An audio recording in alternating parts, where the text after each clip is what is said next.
성도 여러분 평안하십니까? 오늘은 9월 26일 화요일입니다. 오늘도 주님의 말씀과 함께 기쁨, 감사, 은혜 풍성한 하루 되시기를 바랍니다.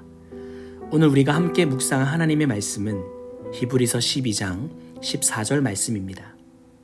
모든 사람과 더불어 화평함과 거룩함을 따르라. 이것이 없이는 아무도 주를 보지 못하리라. 아멘.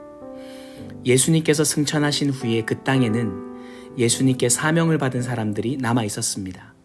그들은 부족하지만 하나님의 나라를 위해서 열심히 살아보겠다고 참 많은 노력과 수고를 했습니다. 교회에 모여 함께 예배하는 것을 귀하게 생각했고 복음 전하는 일도 최선을 다했습니다.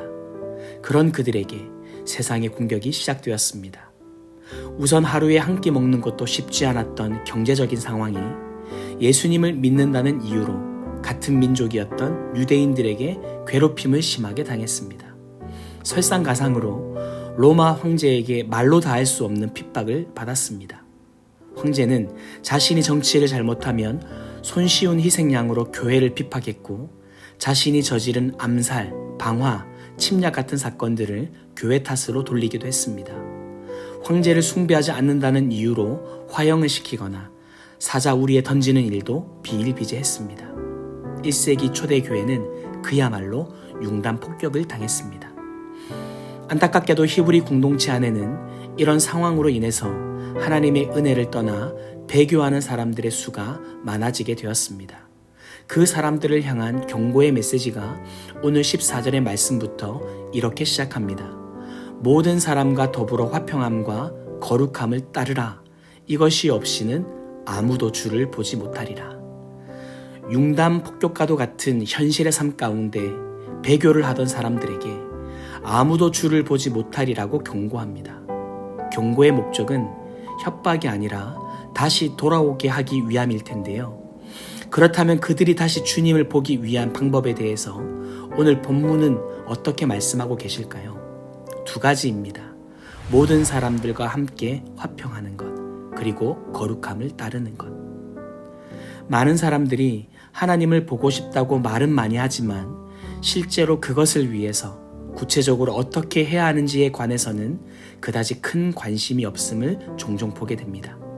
히브리서의 수신자들처럼 삶이 융단폭격 맞아서일 수도 있고 지금 우리들을 생각해보면 화평을 이루기 위한 인격의 성숙이 되지 않았다거나 혹은 거룩을 따르기 위해서 세상에 좋아 보이는 것들을 아직 포기하지 못해서일 수도 있습니다. 그러나 그런 핑계는 결코 통하지가 않습니다. 오늘 읽은 말씀 조금 지나서 16절을 보시면 에서와 같이 망령된 자가 없도록 살피라고 말씀합니다.